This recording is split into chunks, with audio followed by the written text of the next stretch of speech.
阿晶嘅肇慶倉咧正式收水啦，咁啊冇咩搞。今日咧就過嚟粵西大貨王大危呢邊，睇睇有啲乜嘢搞下。喺幾年前咧，我識佢嗰時咧都係打工仔一個嘅啫。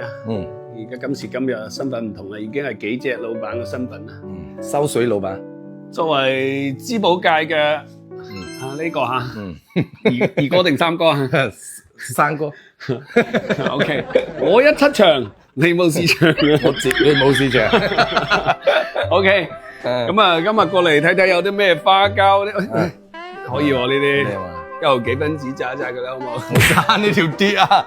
我叫你過嚟食荔枝噶咋，你冇攞我啲嘢當你嗰啲嘢炸先得噶，老細。羊肚菌9個9應該得啦啩？嗱，呢一啲珠寶，呢啲大家識嘛？